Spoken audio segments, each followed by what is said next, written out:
راجع به کلی پول میخوایم صحبت بکنیم. یا مدیریت پروژه به مشاور امور مالی و مدیر کلا رشته های پیراپزشکی، روانپزشک، فناوری یا تکنولوژی، پزشک‌های عمومی، متخصص بیهوشی، جراحا، مدیران عامل، وکالت. واقعا یه کدوم میتونیم نرین سراغ برنامه‌نویسی، نرین دوستان. آره. تموم شد دیگه. به نظر منم همینطور. به قول معروف آن سبو بشکست و آن پیمانه ریخت. بله تموم شد.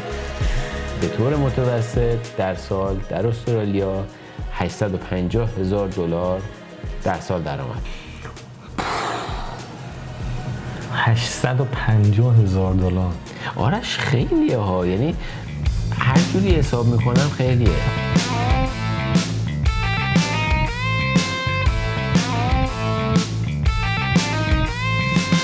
درود به تو آرش جان. سلام فرزین جان. خوبی؟ خیلی ممنون، مرسی. تو خوبی؟ قربون تو. فدای تو. رسیدیم به قسمت سوم. قسمت سوم.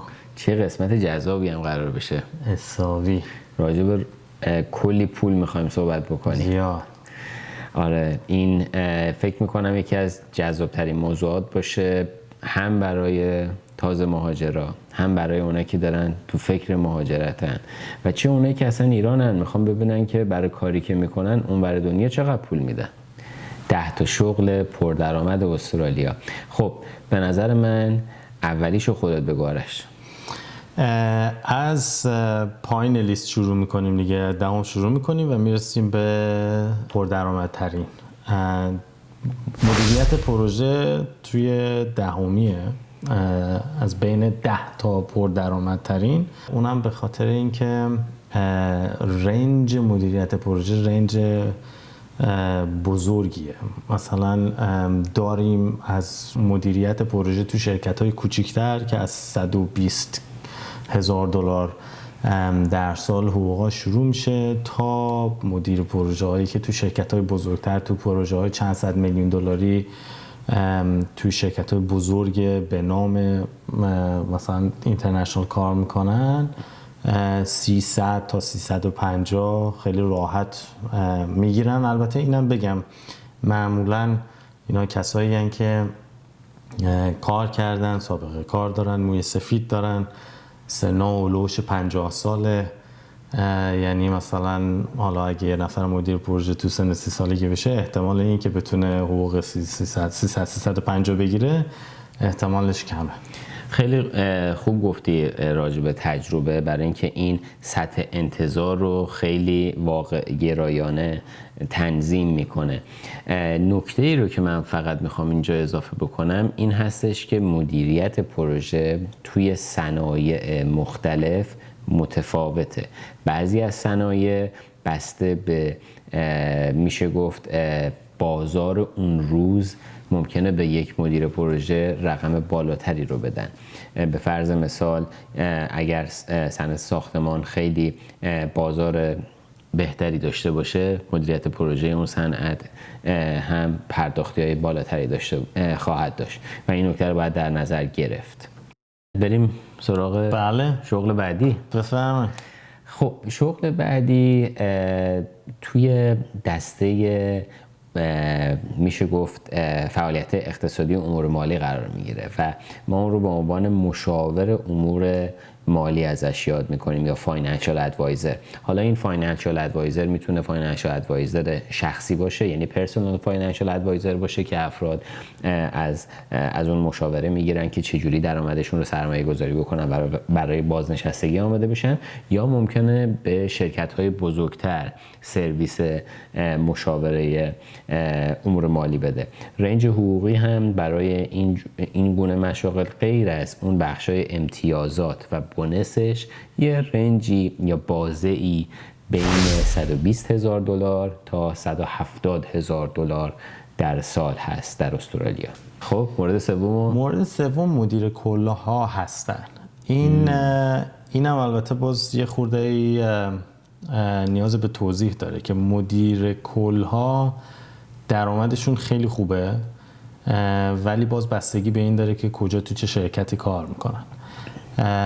بعضی مدیر کلا که تو شرکت‌های بزرگ کار میکنن، شرکت‌هایی که بین‌المللی هستن و رو پروژه‌های بزرگ کار میکنن، درآمدهای خیلی بیشتر و بالاتری دارن که این درآمدها میتونه به 250 برسه، 250,000 دلار در سال برسه. ولی خب من ممکنه شرکتی برای خودم داشته باشم، خودم رو به عنوان مدیر کل شرکت اسمم رد کرده باشم، برای خودم حقوق رد کنم یا شرکت کوچیک‌تر کار کنم دیگه، اون رنج ممکنه که اولوش 150,000 دلار در سال باشه. درست. من اگه بخوام یه نکته فقط اضافه بکنم در خصوص مدیر کل یا جنرال منیجر، این هستش که به مدیر کل اطلاق میشه که رهبری یک شرکت غیر سهامی رو به عهده داره، یعنی با مسئولیت محدود رو مدیریت میکنه، چون شرکت های سهامی مدیر عامل دارن و به اونم اشاره میکنیم توی لیستمون هست. آره. بسیار خوب. برو بعدی. برم برای بعدی. توی لیستمون بعد از مدیر کل رشته های پیراپزشکی رو داریم. حالا رشته های پیراپزشکی یک بازه خیلی وسیع رو شامل میشن، از همه رشته های توانبخشی یا کمک پزشکی یا مسئولیت های بیمارستانی بگیرید تا رشته های پیچیده تر، مثلا توی حوزه سونوگرافی یا بخش های تخصصی تر پزشکی. این بازم بازه وسیعه، یه چیزی بین 200 تا 270 هزار دلار میتونین براش در نظر بگیرین. در یه نکته‌ای که ما سعی می‌کنیم رو هر مورد دوباره روش تاکید بکنیم اینه که همه اینا بستگی داره به سالهای تجربه، تخصص افراد، میزانی که خودشون رو تونستن توی کار نشون بدن و بالاخره تو کارشون رشد کردن. یعنی الزاماً نمیشه که گفت هر کسی که توی اون رشته هست همونقدر حقوق میگیره. اینجا حتی توی لیول های مختلف شما ممکنه تا 50,000 دلار، که این خودش خیلی رقم بازیه توی بعضی از مشاغل، مخصوصا همون بحث مدیر پروژه که اول اشاره کردی، ممکنه یه لیول تا لیول بعدی انقدر بازه درآمدیش فرق بکنه. بعدی توی لیست رتبه 6م روانپزشکا هستن. روانپزشکا یه چیزی که هست این که حالا اینو من آمارش رو از سایت ATO در آوردم که میشه Australian Taxation Office، سازمان مالیات استرالیا. نکته جالبش اینجاست که فکر میکنی خب حقوقشون چقدره؟ حدود 270,000 دلار در سال و 270,000 دلار خدایی حقوق خوبیه، خیلی خوبه. بعد مثلا فکر میکنی که خب با حقوق 270,000 دلار خیلی باید برن روانپزشک بشن دیگه، چون حقوق خوبیه و زندگی خوبی رو میتونی باش بسازی داشته باشه دیگه. ولی اینطوری نیست. تو کل استرالیا 3,000 تا روانپزشک ما بیشتر نداریم. واو. مورد شماره 5 لیست رشته های فناوری و تکنولوژی است.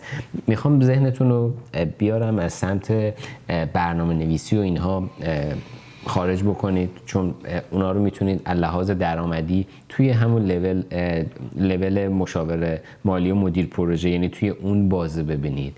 ولی 2 شغل هستن توی بحث فناوری که درآمد خیلی بالایی دارن. یکی شیف اینفورمیشن آفیسر هست، یکی شیف تکنولوژی آفیسر هست. حالا اینا معادل فارسیش رو من اگه بخوام بگم، CTO یا شیف تکنولوژی آفیسر مسئولیت راهبری تمام محصولات تکنولوژیک اون شرکت رو داره.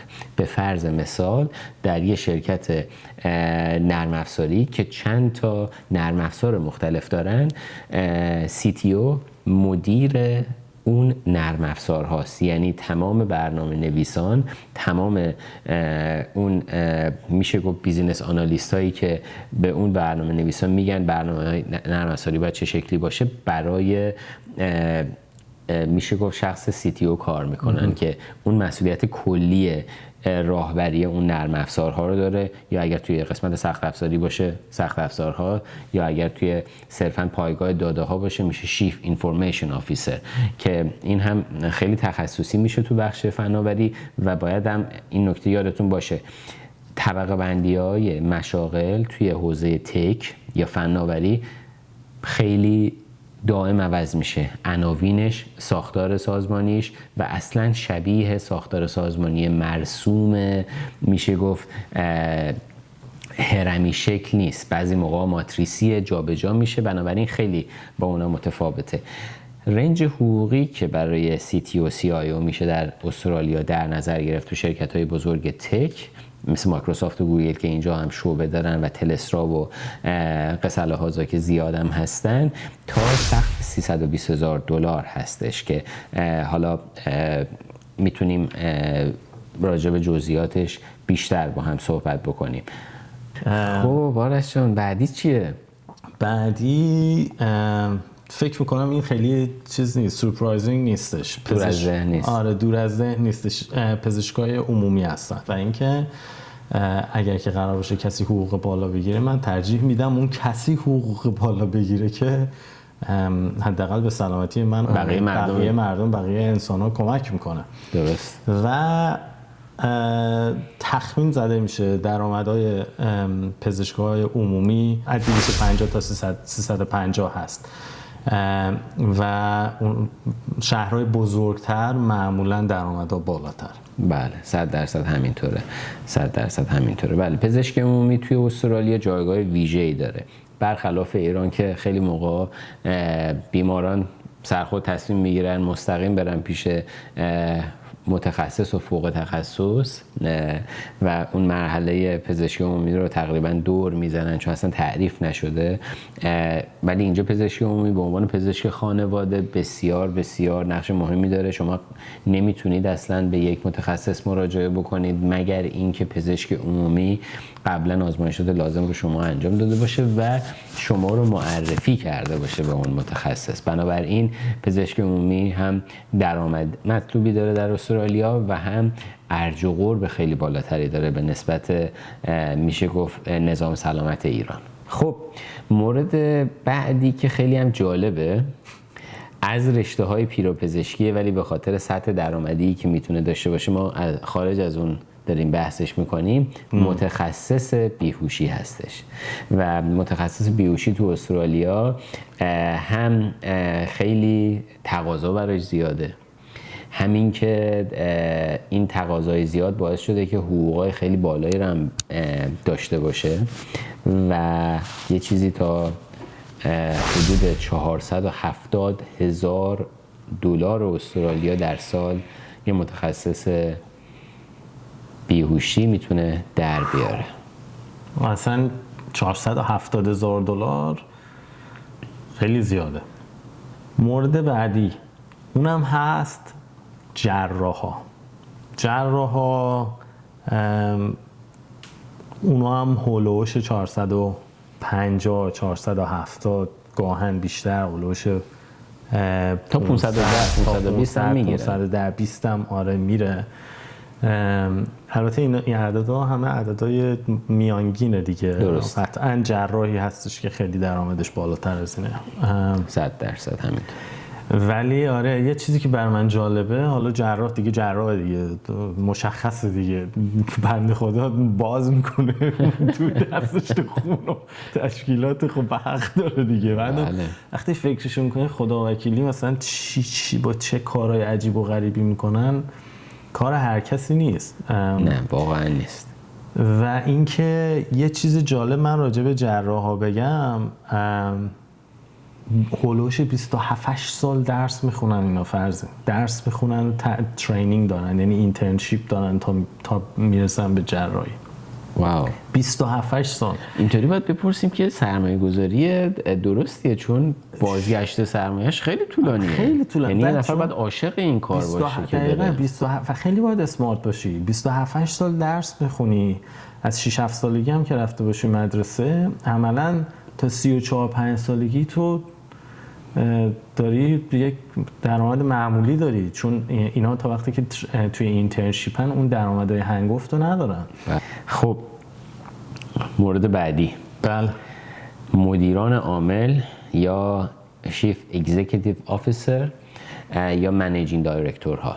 مدیران عامل یا مدیران اجرایی یکی از بازترین بازه های حقوقی رو دارن توی استرالیا.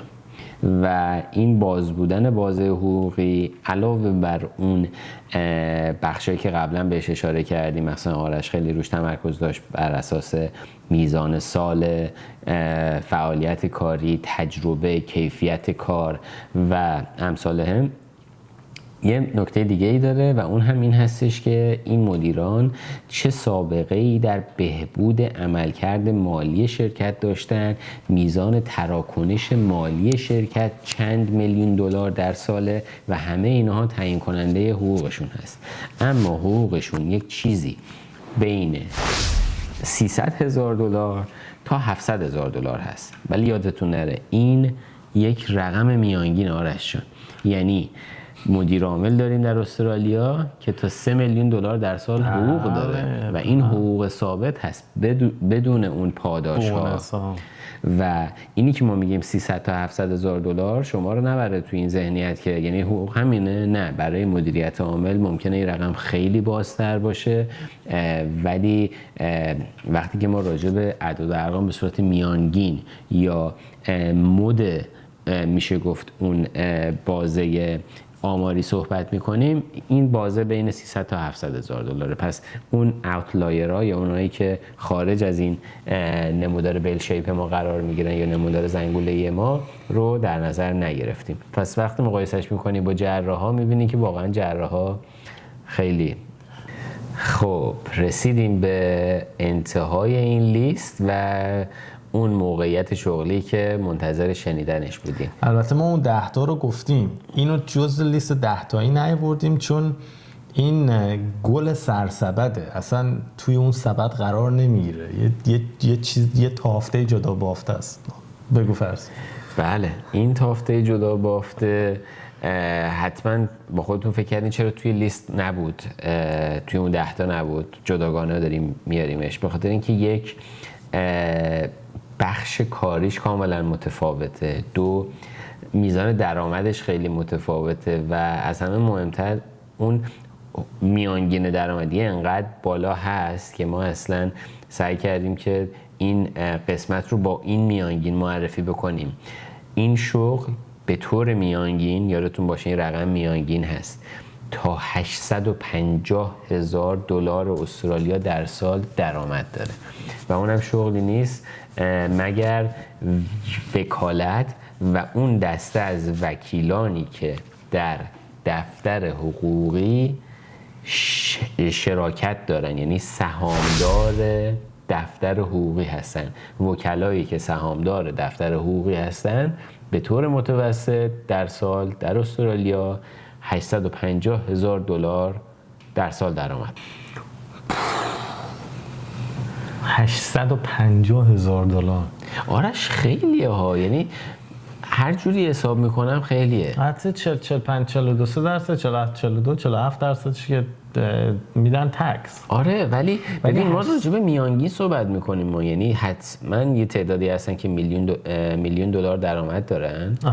اینو بگیم که ما این اعداد و ارقام رو از چند تا منبع در آوردیم که این منابعی هستن که یه سری شرکت‌های کاریابی رفتن با چندین هزار تا شرکت مصاحبه کردن، اطلاعات به صورت بدون نام از این شرکت‌ها در آوردن و این اطلاعات رو پخش کردن، یعنی به عنوان یک گزارشی با عنوان اطلاعات عمومی منتشر کردن بدون نامه. یعنی اینکه این اطلاعات هست که یه وکیل $850,000 در سال در میاره به صورت متوسط، این پشتش کلی کار آماری شده. این چیزی نیستش که من و فرزین حدس میزنیم، این چیزیه که هست، اطلاعات آماریش وجود داره. حتی اگه کسی خواسته باشه ما میتونیم به راهنمایی کنیم بریم اون اصلا من فکر میکنم بهتره که لینک چند تا از این گزارش‌ها رو ما توی دیسکریپشن همین قسمت بذاریم که بهش مراجعه بکنین. حالا اگه دوستانی که مسلطن به زبان انگلیسی خیلی راحت‌تر میتونن ازش بهره برداری بکنن. من یه لیست کوچیکی که تحقیق میکردم، البته درآمدها شبیه این درآمدهایی که ما اینجا گفتیم نیستن، ولی جاب‌های بسیار در دسترسی هستن نه تنها در دسترسن برای مهاجران، بلکه یک نیاز اساسی هم براش وجود داره. کمبود مهارت هم وجود داره اینجا تو استرالیا. در نتیجه اومدن یه لیستی رو ارائه دادن، گفتن اگر که مهاجرا با این هدف این مشاغل وارد استرالیا بشن، شانس بهتر و بیشتری دارن برای اینکه سریع کار پیدا کنن. چند تاش خیلی سریع فقط ذکر میکنم، راجبش توضیح نمیدم. پرستارا هستن، مهندسین نرم افزار هستن که راجبش کم و بیش صحبت کردیم، اساتید دانشگاه، کسایی که توی ICT و سیستم آنالیست کار میکنن، مهندسین عمران، تمام گرایش ها، کسایی که مدیریت ساخت کار میکنن، کسانی که به عنوان ساپورت توی ایجد که خانه سالمندان و دیسابیلیتی کیر ورکر، توانبخشی تو مرکز توانبخشی به عنوان ساپورت کار میکنن، و کسایی که توی مهد کودک کار میکنن به حساب مربیای مهد کودک. اینا خیلی کار براشون زیاده، میشه کارهایی که راحت تر به دست، یا تقاضا براش بیشتر، تقاضا براش زیادتره و اینکه راحت تر هم به دست. درست. اینم یه چند تا نمونهشو براتون گفتیم. خیلی نکته خوبی رو اشاره کردی و منم میخوام این نکته رو با ذکر این مطلب تکمیلش کنم. ببینید، میانگین درآمد در استرالیا الان بعد از تورم‌های بعد از دوران کرونا رقم $100,000 هست، یعنی میانگین کلی درآمدها در استرالیا. خب اگر کسی بین بازه 150 تا 200,000 دلار داشته باشه، حقوق خوبی داره در استرالیا، یعنی میتونه یک زندگی با کیفیت مطلوب رو در استرالیا واقعا داشته باشه. حتی با رقم 100,000 دلار هم میشه کیفیت خوبی رو فراهم کرد. یعنی من خیلی از مشاغلی رو که آرش بهش اشاره کرد که تقاضا برایش زیاده، واقعا بین 80 تا 120,000 دلار در سال رو به راحتی برای مثلا مهاجرین تازه وارد میتونن فراهم بکنن. پس یادتون نره خیلی از اون رقمایی که ما بهش اشاره کردیم و اون مشاغل مالی کسایی که سالها دست کم 10 تا 2 دهه سابقه کار دارن که میتونن به اون رقم‌ها برسن. ولی صرف نظر از اون مشاغلی که اینجا تقاضا برای زیاد هست، میتونه یک زندگی با کیفیتی رو برای مهاجرا فراهم بکنه. یه نکته جالبی که ATO اداره مالیات پارسال اعلام کرد اینه که افرادی که توی استرالیا درآمدشون بالای 180,000 دلاره، فقط 4% از نیروی کار رو تشکیل میدن. یعنی وقتی که راجبش فکر میکنی، یعنی 180,000 دلار و به بالا یک عددی هست که خیلی اتفاق نمیفته. فقط 4% از آدما این درآمدو دارن، ولی همین 4% 35% درآمد اداره مالیات رو تامین میکنن. یعنی تعدادشون خیلی کمه ولی پولی که به اداره مالیات میدن خیلی زیاده. یه نکته اینجا داره که خیلی تو استرالیا نیازی نیستش که آدم تلاش بکنه برای 300-400,000 دلار درآمد داشتن، چون قسمت اعظمش و آخرش هم اداره مالیات برمیداره. بعضی موقع آدم میبینه که با این وقت و این تلاشی که میذاری، قطعا خب هرچی آدم بیشتر در بیاره بیشتر پول داره، بیشتر حال میکنه دیگه، اون که چیزی نداره. ولی این نکتهش جالبه که اون 4% 35% پولی که اداره مالیات در میاره رو تامین میکنن. اقلیت یک پول خیلی هنگفتی رو میدن به اداره مالیات. بله، نکته خوبی بود و به نظر من همین زندگی توی استرالیا رو جذاب میکنه، به این صورت که شما لازم نیست درآمد فوق‌العاده زیادی داشته باشین.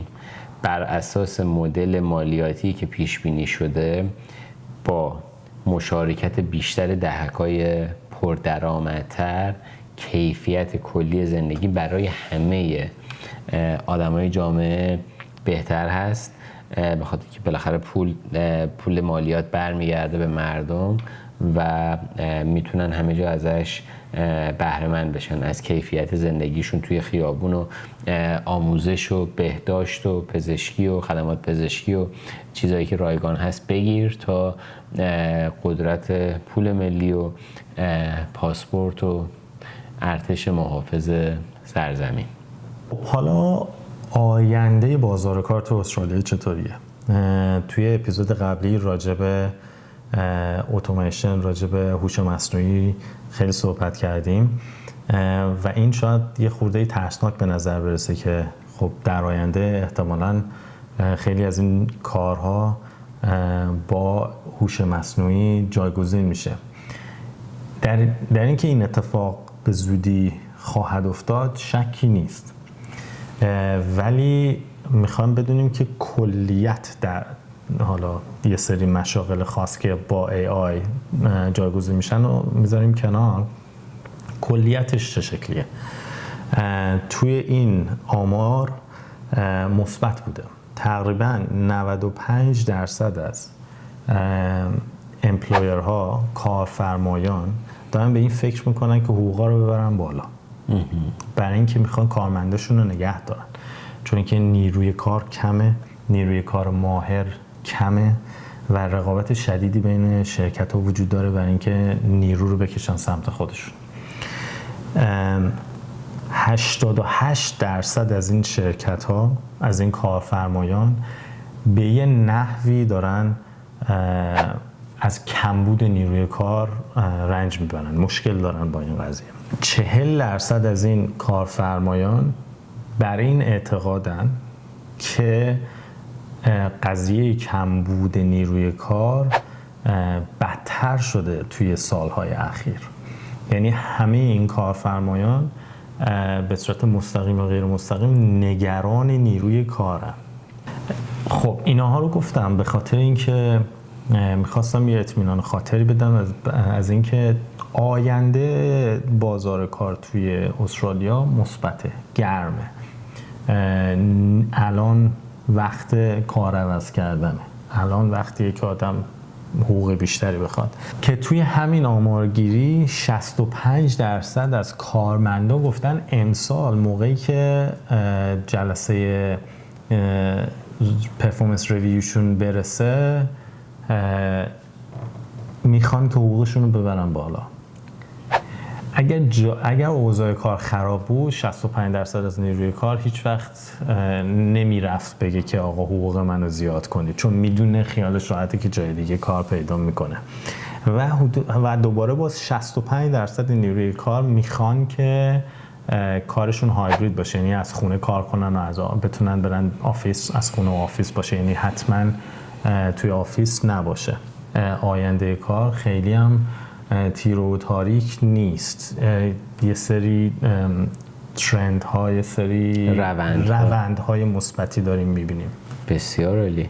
و این میتونه یه دلیل خیلی خوبی باشه برای کسایی که همچنان دودلن برای مهاجرت، که با یه دید بازتری به نسبت به شغل آیندهشون بعد از مهاجرت بر اساس توان فنی و مهارتشون تصمیم گیری بکنن، جهت گیری بکنن و بتونن توی مسیر درست قدم بردارن. این آماری که آرش داد خیلی کمک میکنه به اون کسایی که یا در شرف مهاجرتن یا تازه مهاجرت کردن، یا حتی اونایی که تو شیش و بش این هستن که مهاجرت بکنن یا نکنن، تصمیم گیری بهتری داشته باشن بر اساس مهارتشون و آینده‌ای که از کارشون انتظار دارن، پا توی مسیر درستی قرار بدن و قدم درستی بردارن که توی مهاجرت به اون اهداف شغلیشون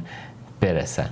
خب آرش جان ممنونم از اطلاعاتت، خیلی اطلاعات دقیق خوبی رو جمع کرده بودیم. ما لینک همه منابعمون رو برای این قسمت توی بخش توضیحات قرار میدیم. مرسی آرش جان، اطلاعات خیلی خوبی دادی. فکر میکنم هر کسی که تو شروع مهاجرته یا حتی تازه مهاجرت کرده میتونه ازش استفاده بکنه برای اینکه توی مسیر شغلی قدم‌های درستی برداره و آیندهش رو همون اول ببینه تا به هدفش برسه.